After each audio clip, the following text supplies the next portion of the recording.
හරි අපි ඩිස්කස් කරන්න යන්නේ 2025 ඩේ කොලෙක්ෂන් 2 එක.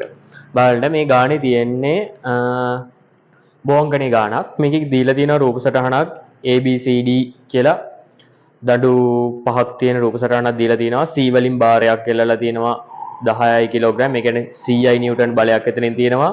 ඊගාට B වලින් තිරස්ව බලයක් දීලා තියෙනවා P බලයක්. ඒ වලින් පද්ධතිය අසව් කරලා තියෙනවා. ඊගාට කෝණ වලාගයන් 45 45යි 90යි කියලා දීලා තියෙනවා. ගාන ඔයගොල්ලන්ට පේනවා ස්ක්‍රීන් එකේ. මේ ගාන අපි හදන්න පටන් ගමු. බලමු ඉස්සෙල්ලාම මේකේ රූප සටහන ඇඳගෙන අපි ඉස්සෙල්ලාම මේකේ P බලය හොයන්න කියලා කියනවා. ඊට පස්සේ ප්‍රත්‍යා බල සටහනක් ඇඳලා දඬුවල ආතති තෙරපුම් මොනවද කියලා තෝරලා ඒ ආතතියක්ද තෙරපුමක්ද නැත්නම් ඒකේ විශාලත්වය කීයද කියන එක හොයන්න කියලා අපිට කියනවා. හරි. මම ඉස්සෙල්ලාම රූප සටහන අඳින්නම්. බලන්න. මෙන්න මේ වගේ රූප සටහනක් අපිට තියෙනවා. මෙන්න මේ විදිහට මෙතන A මෙතනින් අසව් කරලා තියෙනවා. අර මෙතන B C D ලක්ෂ ටික තියෙනවා. මෙතනින් පහළට 100 නිව්ටන් බරක් තියෙනවා. මෙතනින් ඔන්න ඔය කියන P බලය තියෙනවා. මේ හැම කෝණයක්ම අංශක 45ක් කියලා අපිට කියනවා.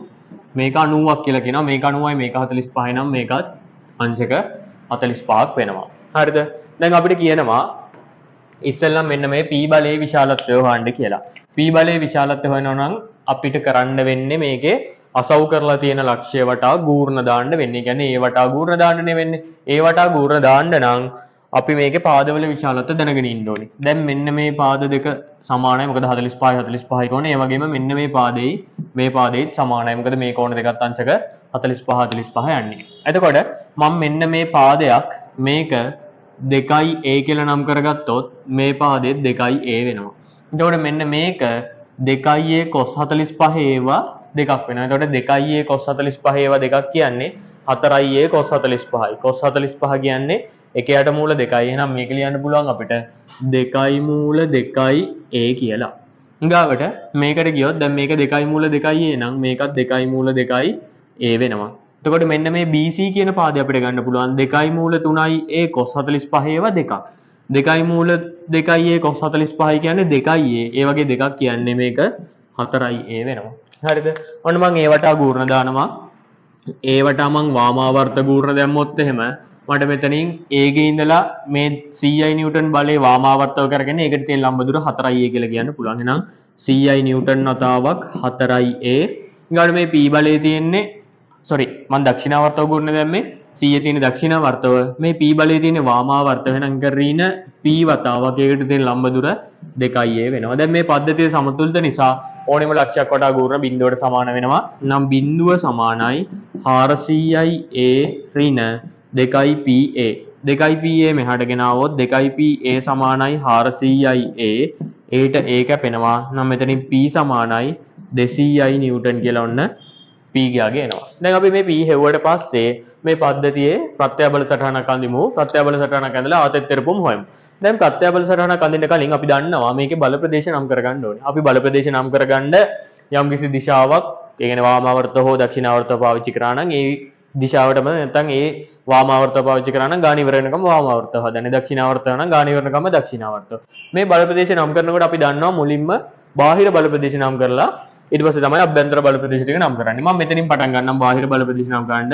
මේක A මෙතන ඉඳලා මෙන්න මේ A අසව් කරපු තැනට එනකම් B බල ප්‍රදේශය. ඊළඟට මෙතන C බල ප්‍රදේශය. මෙතනින් ඇතුළට එනවා මේක D මේක E.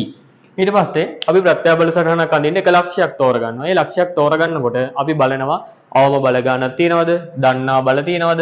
තිරස් බල තියනවද කියලා. හැබැයි එතකොට අපි ප්‍රත්‍යාබල සටහන අඳිනකොට අර අසව් කරපු ලක්ෂ්‍ය අතාරිනවා. ඒ කියන්නේ මේ A ගෙන් අඳින්නේ නැහැ. එහෙනම් අඳින්න පුළුවන් අපිට BCD කියන තුනෙන් තමයි. BCD කියන තුනෙන් අර මං කිව්ව ලක්ෂණ තුන සපුරාලන්නේ මෙන්න මේ C කියන ලක්ෂ්‍යය. එහෙනම් මං මේ C වටා මුලින්ම ප්‍රත්‍යාබල සටහන අඳිනවා. C වටා වාමාවර්තව කරගෙද්දී A ගේ ඉඳන් B ට එනවා, B ගේ ඉඳන් E ට එනවා, E ගේ ඉඳන් A ට එනවා. මම ඔක අඳින්නම්. ඔන්න ඉස්සල්ලාම A ගේ ඉඳලා B ට එනවා. ඔන්න A බල ප්‍රදේශය මෙතන තියෙනවා. A ගේ ඉඳලා B ට එනවා. A ගේ ඉඳන් B ට එනකොට නිව්ටන් 100ක් පහළට එනවා. ඔන්න A බල ප්‍රදේශය මෙතන නම් ඒකේ ඉඳන් 100ක් පහළින් B බල ප්‍රදේශය තියෙනවා. හරිද? ඊගාවට b ගේ ඉඳන් e ට එනකොට අංශක 45කින් එන්නේ. ඔන්න b තියෙනවා. b ගේ ඉඳන් එහෙනම් ඔන්න අංශක 45කින් e ට එනවා. ඉහළද පහළද කියන්න අපි දන්නේ නැහැ. එහෙනම් මම කඩේ ඉරක් විතරක් ගහගත්තා අංශක 45කින්. ඊගාවට e ගේ ඉඳන් a ට තිරස්ස. a මෙතන තියෙන්නේ. එහෙනම් a ගේ ඉඳන් තිරස්ස මෙන්න මේ විදිහට රේඛාවක් ගහපුවම e තියෙන තැන මේ දෙක ඡේදනය වෙලා අපිට හම්බ වෙනවා. මෙන්න මෙතන e තියෙනවා. දැන් මේ කෝණේ 45යි නම් මේ කෝණෙත් 45යි. මේකත් 45යි නම් මේ පාදේ සමානයි නම් මේකත් 100ක් වෙනවා. හරිද? ඔන්න දැන් අපි c වටා ඇඳලා ඉවරයි. c වටා ඇඳලා පස්සේ අපිට b ට යන්නත් පුළුවන් d ට යන්නත් පුළුවන්. මම d ට යන්නම්කෝ. d වටා අඳිද්දි EB BD DE කියන වාමාවර්තව කරගෙන්න ඕනේ. එතකොට E ගේ ඉඳන් B ට ඇඳලා තියෙනවා. හරි. ඊගාවට B ගේ ඉඳන් D ට තිරස්ස. ඔන්න B තියෙනවා. B ගේ ඉඳන් D ට තිරස්ස යනවා. කොයි පැත්තට යනවද කියන්නේ අපි දන්නේ නැහැ. ඊගාවට E ගේ ඉඳන් A ට මේ පැත්තෙන් අංශක 45යි. ඔන්න E මෙතන තියෙනවා. එහෙනම් E වල ඉඳලා මේ පැත්තට අංශක 45ක ආනතව මෙන්න මේ විදිහට ඇඳෙනවා. එතකොට මේ දෙක ඡේදනය වෙන තැන අපේ ඔය D ලක්ෂය පිහිටනවා. එහෙනම් මෙතන D ලක්ෂය තියෙනවා. හරිද? මේ කෝණේ 45යි නම් මේකත් 45ක් වෙනවා. දැන් මේකත් 45යිනේ. එහෙනම් දැන් අපිට කියන්න පුළුවන් මෙන්න මේ පාද දෙකත් මොකද වෙන්නේ? සමාන වෙනවා. හරිද? ඊට පස්සේ ඔන්න අපි D වටත් ඇඳලා ඉවරයි. අවසානට අපි B වටා අඳිනවා. B වටා අඳිද්දි A ගේ ඉඳන් E ට ඇඳලා තියෙන්නේ. E ගේ ඉඳන් D ට ටත් ඇඳලා තියෙන්නේ. D ගේ ඉඳන් C ට සිරස්ස. හරිද? ඔන්න D මෙතන තියෙනවා. නම් D ගේ ඉඳන් ඔන්න සිරස්ස ආවා. ඊගාට C ගේ ඉඳන් A ට P බලයක් මේ පැත්තට. ඔන්න C ගේ ඉඳන් A ට මෙහෙමනේ යන්නේ. එහෙනම් මෙතන තමයි අපේ ඔය C කියන ලක්ෂය පිහිටන්නේ. හරිද? මෙතන C ලක්ෂය පිහිටනවා. මෙතන අංශක 90ක් වෙන විදිහට. එහෙනම් මේකත් අංශක 45ක් වෙන විදිහට තමයි තියෙන්නේ. දැන් මේකත් අංශක 45යි. එහෙනම් මේ පාදෙත් මොකද්ද වෙන්නේ? සමානයි. දැන් බලන්න C ගේ ඉඳන් A ට එනකොට මේ පැත්තට P බලයක් එන්නේ. P කියන්නේ 200ක් නේ. කියන්නේ C ගේ ඉඳන් A ට 200යි. මේක 100යි මේකත් 100යි. මොකද මේ පාද දෙක සමානයි. නම් මේකත් 100යි. මේ සම්පූර්ණ එක 200ක් නිසා මේ පාදෙත් 100ක් වෙනවා. මේකයි සමාන නිසා මේකත් 100ක් වෙනවා. එහෙනම් මෙන්න මේක DB කියන එක අපිට කියන්න පුළුවන් 200යි කියලා. මොකද 100යි 200ක් වෙනවා. ඒ වගේම තමයි මෙන්න මේ DE කියන පාද දෙකේ විශාලත් අපිට ගන්න පුළුවන් 100යි cos 45 ඒවා දෙකක් කියලා. 100යි cos 45 ඒවා දෙකක් කියන්නේ 200යි cos 45 කියන්නේ 100යි මූල දෙකයි. එහෙනම් මේක 100යි මූල දෙකක් වෙනවා. මේකත් 100යි මූල දෙකක් වෙනවා. ඔන්න මේකේ තියෙන පාදවල විශාලත් අපිට ලේසියෙන්ම හොයාගන්න පුළුවන්කම තිබුණා. දැන් මේ දත්ත ටික පාවිච්චි කරලා මේ රූප සටහන ප්‍රත්‍යබල සටහන බලලා අපි මේකේ ආතතිද තියෙන්නේ තෙරපුම්ද තියෙන්නේ කියලා ලකුණු කරගමු. දැන් බලන්න මම ආයෙත් C වටා කරකිනවා. C වටා කරගෙද්දී A ගේ ඉඳන් B ට අවුලක් නැහැ. B ගේ ඉඳන් E ට. B ගේ ඉඳන් E ට ඉහළට එන්නේ. එහෙනම් මෙතනින් ඉහළට මෙතනින් පහළට E තලයේ දානවා. ඊට E ගේ ඉඳන් A ට දකුණට යන්නේ. එහෙනම් මෙතනින් දකුණට E තලයේ මෙතනින් වමට E තලයේ. ඒකට ඔය විදිහටම D වටා කරකිනවා. E ගේ ඉඳන් B ට හරි. ඊගාට B ගේ ඉඳන් D ට. B ගේ ඉඳලා D ට තියෙන්නේ මෙන්න මේ පැත්තට කියන්නේ වම් පැත්තට තියෙන්නේ. නම් මෙතනින් වම් පැත්තට මෙතනින් දකුණු පැත්තට. D ගේ ඉඳන් E ට ඉහළට තියෙන්නේ. එහෙනම් මෙතනින් ඉහළට ලකුණු කරනවා. මෙතනින් පහළට ලකුණු කරනවා. ඊට ඔන්න අවසාන එක මම B වටා කරගෙනවා. B වටා කරගෙද්දි A ගේ ඉඳන් E ට ආවා. E ගේ ඉඳන් D ට ආවා. D ගේ ඉඳන් C ට. D ගේ ඉඳන් C ට ඉහළට තියෙන්නේ. එහෙනම් මෙතනින් ඉහළට මෙතනින් පහළට.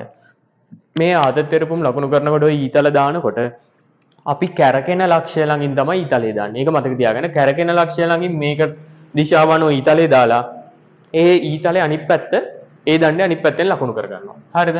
දැන් අපි දන්නවා ඊතල දෙක දෙපැත්තට නම් ආවේ එතන තියෙන්නේ තෙරපුමක්. ඊතල දෙක ඇතුළට නම් ආවේ එතන තියෙන්නේ ආතතියක්. අපි ලකුණු කරමු. දණු ටිකේ දැන් ආතත් තෙරපුම් බල.